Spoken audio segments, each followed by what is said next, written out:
Good afternoon student. सो आज हम पढ़ेंगे कैंसर ऑफ द यूट्रस। ठीक है, कल हमने पढ़ा था सर्वाइकल कैंसर। ठीक है, सर्विक्स में जो कैंसर की डिजीज़ है वो पढ़ी थी और लिवर कैंसर के बारे में देखा था। आज हम पढ़ेंगे कैंसर ऑफ द यूट्रस। तो सबसे पहले मैं आपको बता दूं, यूट्रस में कैंसर नहीं होता, यूट्रस की लेयर में कैंसर होता है। हम सभी को पता है कि हमारे पेरिनियम कैविटी में या पेरिनियल एरिया में 3 तरह की लेयर होती है। ठीक है, एंडोमेट्रियम, मायोमेट्रियम और पेरीमेट्रियम। तो जो पेरीमेट्रियम है वो आउटर कवरिंग होती है। फिर जैसे कि मैं यहाँ पे आपको बता देती हूँ, suppose this is our uterus. ठीक है, ये कुछ इस तरीके का,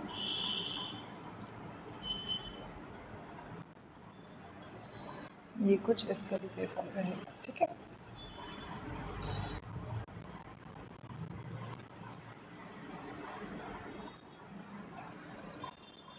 और इसकी एक लेयर होगी जिसको कवर करके रखेगी। तो ये वाली जो लेयर है दैट इज कॉल्ड पेरीमेट्रियम। ठीक है,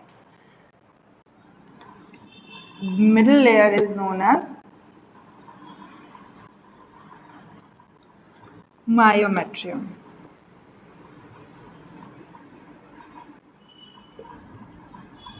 And the inner layer, this layer is known as endometrium.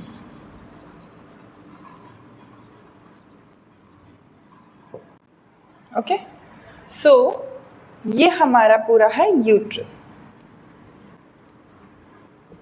अब इस यूट्रस के इनर साइड, मतलब ये एंडो, ठीक है, एंडोमेट्रियम लेयर में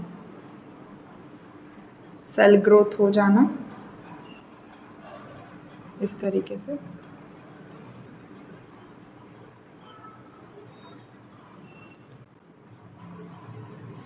ठीक है, इस तरीके से यहाँ पर सेल ग्रोथ हो जाना,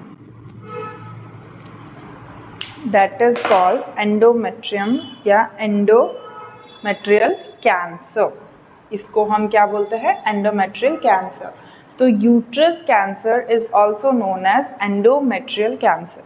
जनरल सा इंट्रोडक्शन हम बात करते हैं। देखो, जब यूट्रस कैंसर की बात आती है तो यूट्रस कैंसर को एंडोमेट्रियल कैंसर भी कहते हैं, जिसमें जो एंडोमेट्रियम की लेयर है, यूट्रस में एंडोमेट्रियम की जो लेयर है उस लेयर में क्या हो रहा है? कैंसरस जो कार्सिनोमास सेल ग्रोथ है वो हो रही है। ठीक है, अब ये uterus is also known as womb. Okay, womb मतलब जहाँ पे जो चाइल्ड बियरिंग की जो प्रोसेस होती है वो यूट्रस में ही होती है। एक हॉलो ऑर्गन है यूट्रस जिसमें चाइल्ड बियर होता है। हॉलो ऑर्गन मतलब खाली। ठीक है, हॉलो मतलब खाली ऑर्गन है जो कि लोअर एब्डोमेन में प्रेजेंट है। लोअर एब्डोमेन कहाँ है हमारा? इस जगह पर। This is our lower abdomen. तो यहाँ पर हमारा लोअर एब्डोमेन है, यहाँ पे यूट्रस प्रेजेंट होता है। राइट, तो कैंसरस सेल की वजह से, ग्रोथ होने की वजह से ये क्या करता है? रिलीज क्या करता है? बॉडी अब अपना साइन एंड सिम्टम्स तो शो करेगी ना, तो इट रिलीजेस म्यूकस और फ्लूइड्स, कई तरह के फ्लूइड्स और म्यूकस रिलीज होते हैं। ठीक है, अब इसके बारे में अगर हम और डेप्थ में जाएं तो पहले तो मैंने आपको इसकी एनाटॉमी क्लियर करी। ठीक है, कहाँ होता है, कहाँ नहीं होता है ना। अब अगर बात करें हम पूरे यूट्रस की, तो पूरे यूट्रस में जो कैंसर है वो कैसे फैलता है? या तो कैंसर पेरीमेट्रियम, या तो एंडोमेट्रियम, या तो मायोमेट्रियम। जैसे कि मायोमेट्रियम का जो कैंसर है वो 90% होता है। 90% मतलब 90% of cancer occur in the uterus is in the endometrium layer. But if it is there are 10% chances of myometrium, where the middle layer of the uterus can be diagnosed as the uterus cancer or myometrial cancer. Okay तो इस तरीके से इसका क्या था introduction. अब आइए हम देखते हैं इसकी definition.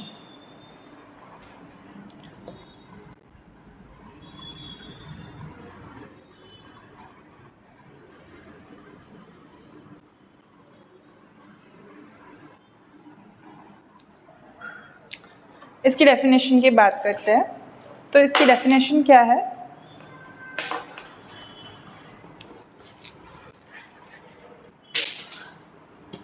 Uterus cancer is, uterus cancer or uterus cancer or endometrial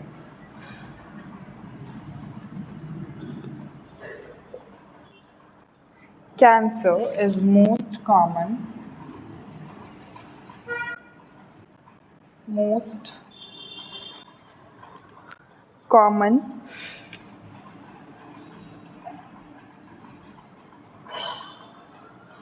gynecological cancer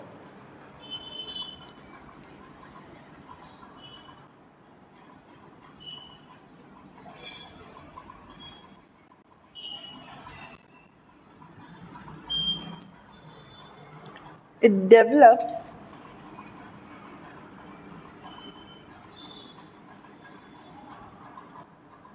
in the body of the uterus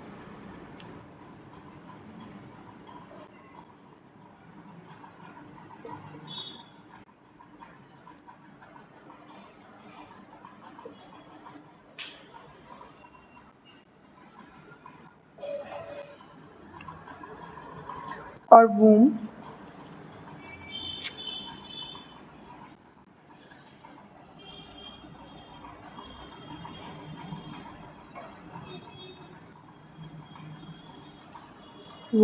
which is hollow organ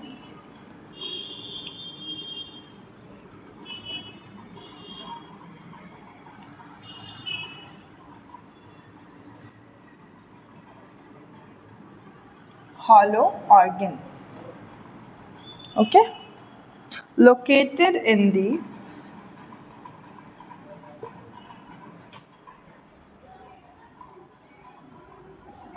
lower abdomen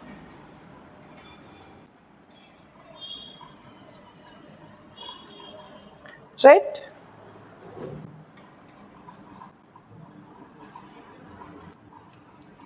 where the cancerous cell may grow, right, in the layer of endometrium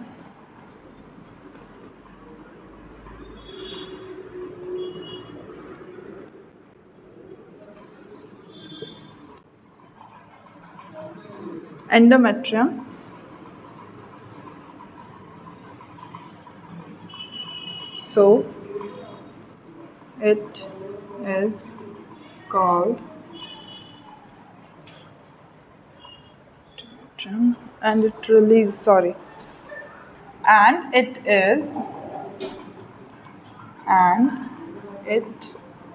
is released the mucus and fluid. 90% of cancer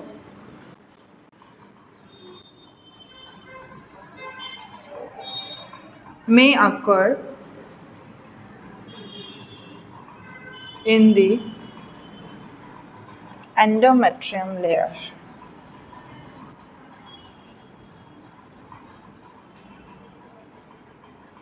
Endometrium, and 10% 10% of cancer may occur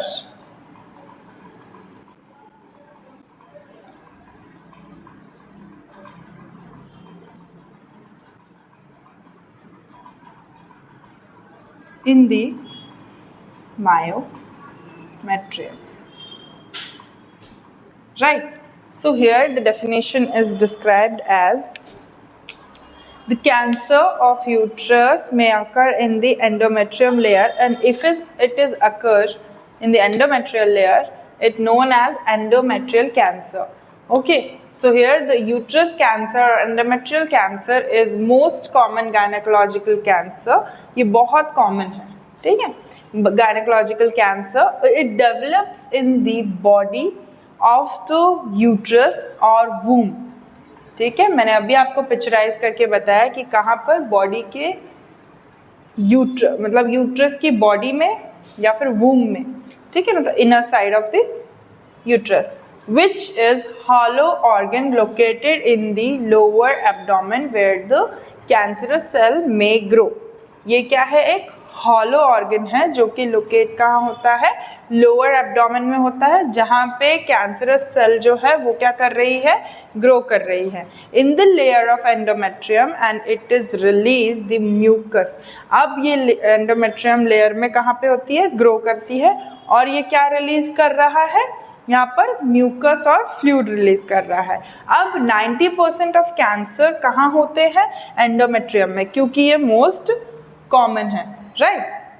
तो 90% of cancer is occur in the endometrium layer because it is most common gynecological problem, right? And 10% of cancer may occur in the myometrium. अब myometrium में भी मतलब 10% chances होते हैं.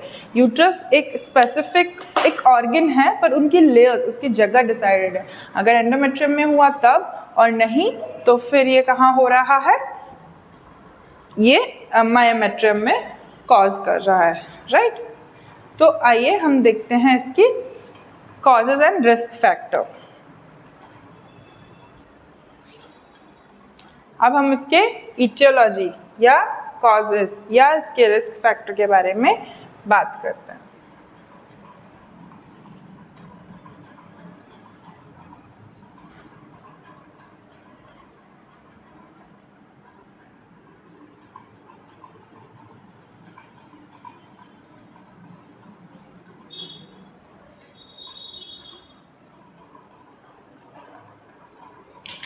तो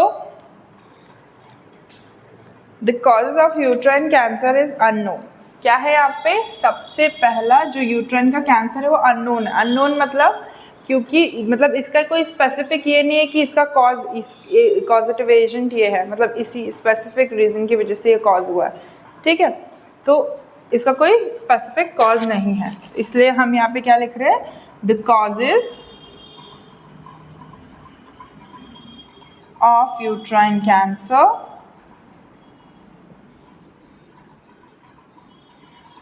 is unknown. ठीक है? दूसरा क्या है? chronic exposure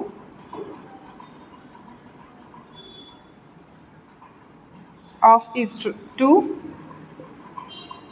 estrogen. ठीक है? Then second is endometrial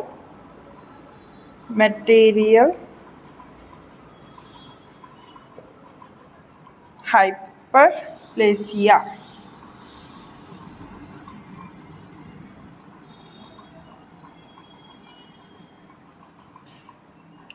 next is obesity and related condition.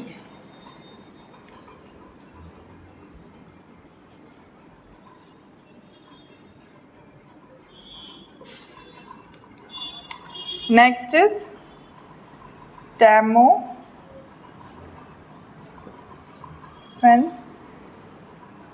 then a high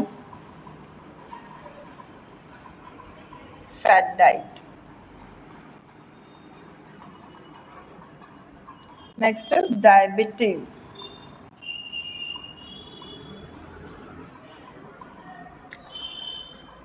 Age. जैसे फीमेल्स में कैंसर ऑफ यूट्रस है, वैसे ही मेल्स में प्रोस्टेट कैंसर भी होता है, ठीक है, in the replace of uterus, है ना. Family history.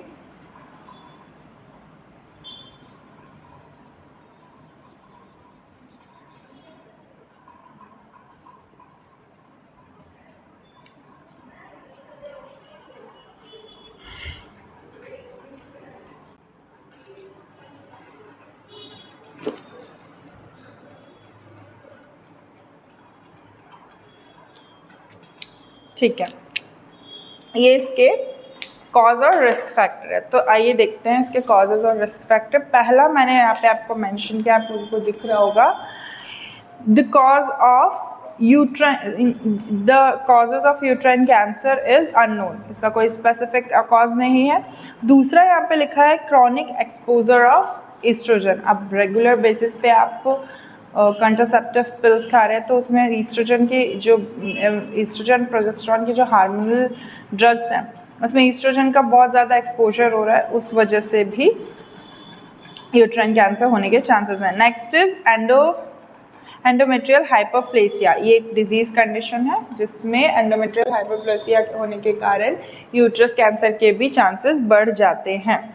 Next is obesity and related condition. Obesity in the sense कि फैट, ठीक है, ज़्यादा ओबी पेशेंट है, बहुत ज़्यादा ओबिसिटी है, तो उस कंडीशन में क्या होगा, उस कंडीशन में भी यूट्रस पे असर पड़ेगा, क्योंकि जब वेट ज़्यादा पुट ऑन होता है तो बहुत सारी मेडिकल कंडीशन होती है.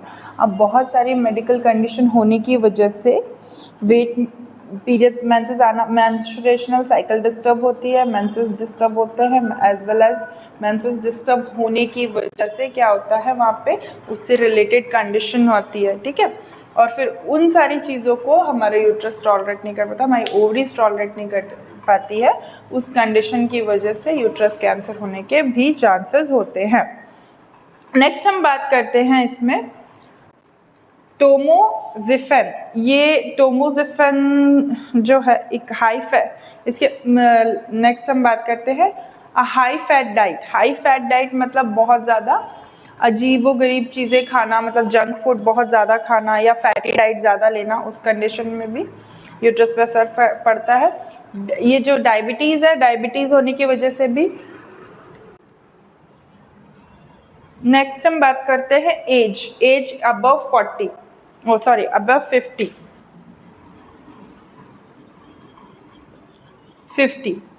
ठीक है.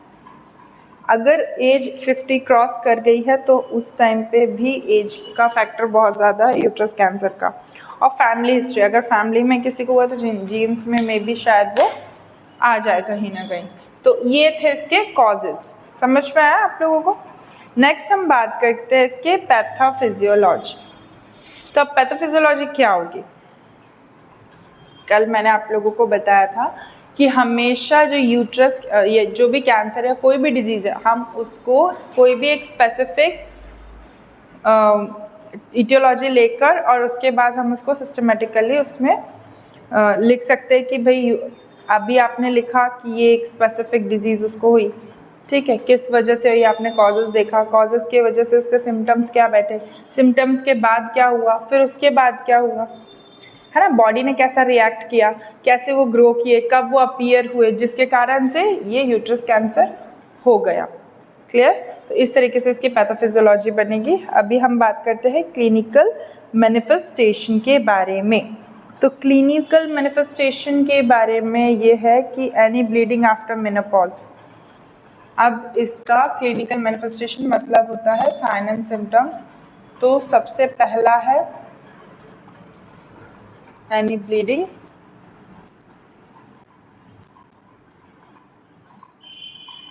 After menopause. Next, prolonged period or bleeding between periods. prolonged periods or bleeding between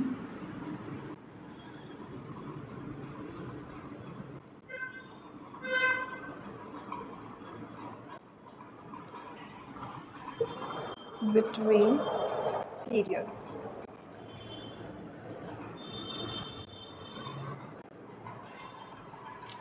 An abnormal or non-bloody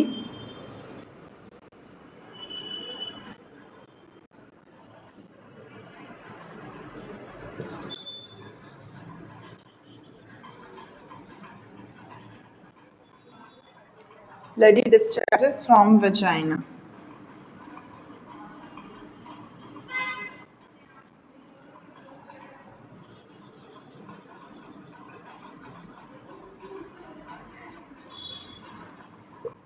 ठीक है, नेक्स्ट हम देखेंगे इसमें painful difficult urination.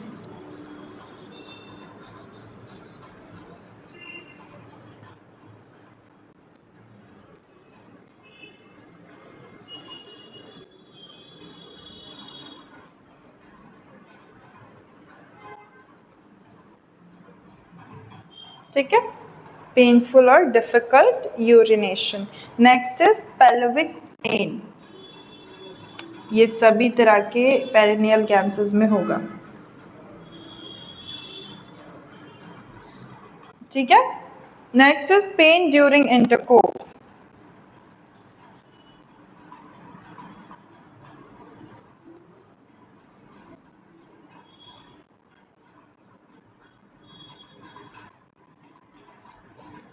Okay, so here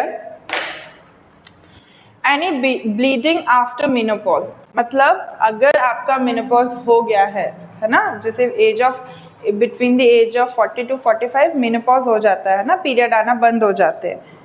तो उस कंडीशन में अगर पीरियड्स आना बंद हो गए हैं, उस कंडीशन में भी ब्लीडिंग हो रही है, तो फिर ये सिम्टम्स है कैंसर ऑफ यूट्रस का. अगर पीरियड्स आ रहे हैं तो पीरियड्स के टाइम पे प्रोलॉन्ग्ड ब्लीडिंग हो रही है. ठीक है, मतलब ज़्यादा लंबे समय तक ब्लीडिंग हो रही है.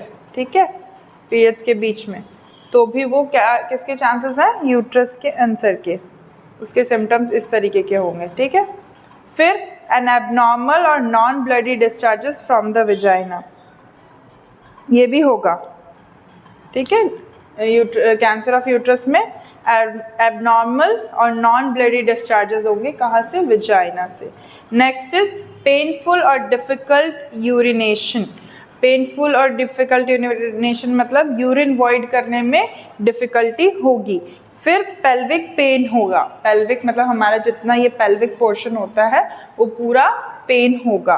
Next is pen during the intercourse के टाइम पे या फिर किसी भी सेक्सुअल एक्टिविटी के टाइम पे पेन बहुत ज़्यादा होगा. ठीक है, तो ये थे इसके सिम्टम्स. अब हम बात करते हैं इसके डायग्नोसिस के बारे में. तो डायग्नोसिस में हम इसके USG करेंगे. ठीक है, इनका मतलब अल्ट्रासोनोग्राफी जिसको हम कहते हैं वो करेंगे. उसके साथ साथ हम अल्ट्रासोनोग्राफी के साथ साथ हम MRI, CT अगर if needed, X-ray if needed. ठीक है, और लेबोरेटरी सारे टेस्ट करेंगे. ठीक है, और स्कोपी वगैरह कर सकते हैं, स्कोप डाल के देख सकते हैं. तो वो सारी चीज़ें हम इसके डायग्नोसिस में करेंगे. अब हम बात करते हैं इसके मैनेजमेंट के बारे में. तो मेडिकल मैनेजमेंट तो इसमें कोई ये ही नहीं है, देना ही नहीं है. आप इसको डायरेक्ट सर्जरी मैनेजमेंट में देते हैं. सर्जरिकल मैनेजमेंट में ये हिस्टेरेक्टोमी, बायलैटरल स्प्लेनोमेगाली, स्पेनेगो ओपेक्टोमी. ठीक है, सबसे पहला इसका जो आएगा वो होगा, एक मिनट, मैनेजमेंट की सर्जरी में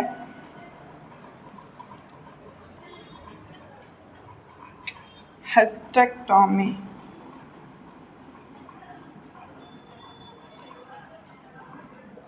ठीक है, दूसरा इसका हिस्टेक्टॉमी होगा, देन इसकी सर्जरी क्या होगी, हिस्टेक्टॉमी का मतलब होता है रिमूवल ऑफ यूट्रस, ओके। और ओवरी रिलीज करते हैं तो हम क्या करते हैं, बायलैटरल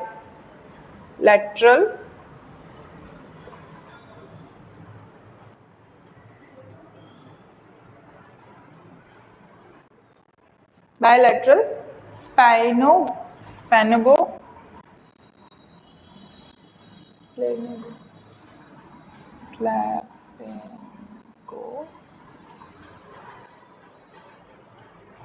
ओप्थेरेक्टोमी,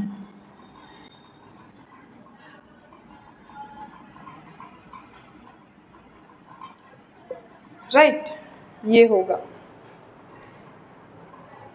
ठीक है। ये 2 तरह की सर्जरी होगी, फिर रेडिएशन थेरेपी, हार्मोन थेरेपी होगी, फिर रेडिएशन थेरेपी,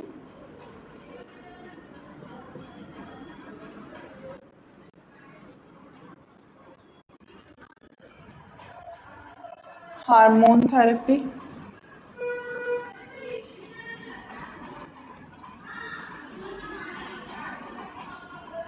फिर कीमोथेरेपी।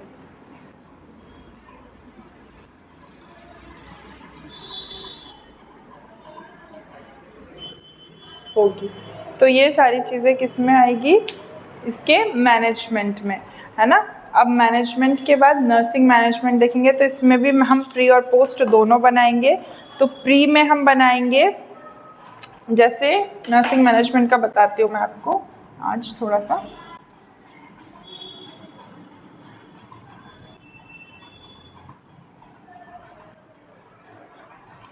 हम इसके पहले इसमें क्या बनाएंगे नर्सिंग मैनेजमेंट में, जैसे patient seek information about the stage of cancer. सबसे पहला assess the patient condition, then patient seek the information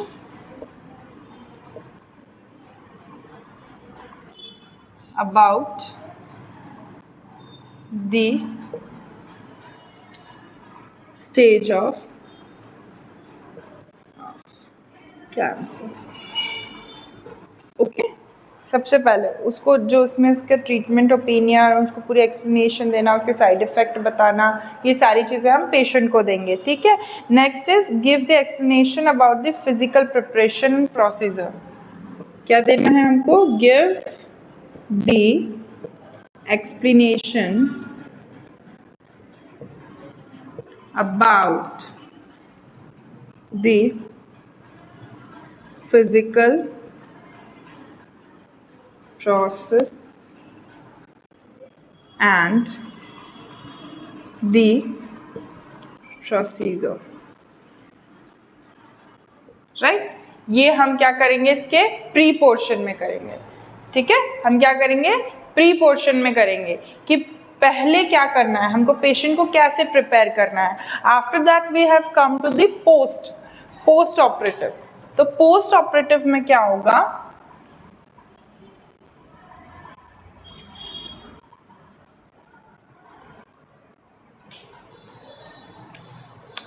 post operative में observe the patient of sign of shock. Patient को क्या करना है, ऑब्जर्व। क्यों कि अगर if there is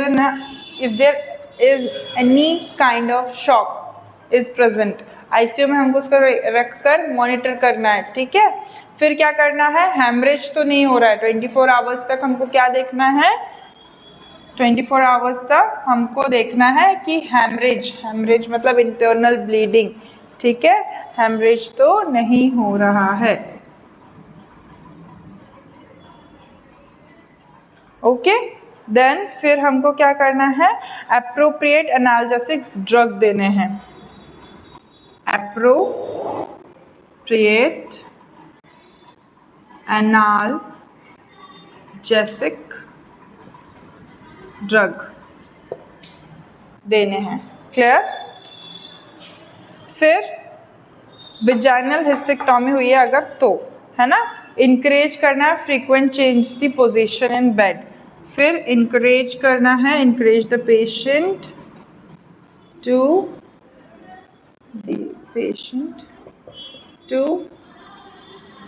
change their position frequently in bed. So ये सारे हमको प्री और पोस्ट में करने हैं, ठीक है। ये सारे हमको मैनेजमेंट है, हमको इस तरीके से पेशेंट को मैनेज करना है. After that we have come to the prevention portion. Now how to we prevent the uterine cancer. ठीक है, हमेशा taking hormone therapy with progestin. ठीक है, हमेशा सिंथेटिक प्रोजेस्टिन लेना है, हम हार्मोन थेरेपी लेनी है. अगर हिस्ट्री है बर्थ कंट्रोल पिल्स की, अगर आपने बर्थ कंट्रोल कॉन्ट्रासेप्टिव्स खाए हैं, ठीक है, तो इसमें कैंसर के रिस्क बढ़ जाते हैं. तो हमेशा थोड़ा अवॉइड करें बर्थ कंट्रोल पिल्स को. हमेशा मेंटेन करना है हेल्दी वेट, हमेशा अपना वेट को मैनेज करके रखना है, ज़्यादा वेट को पुट ऑन नहीं करना है. Next is exercise daily. ठीक है, एवरी डे एक लाइफ की हैबिट बन जानी चाहिए कि डेली एक्सरसाइज होती रहे, डेली हम एक्सरसाइज करते रहें. ठीक है, तो ये था हमने यूट्रस कैंसर को आज हमने सीखा. That's all for today. Tomorrow we'll continue with breast cancer. Thank you, class.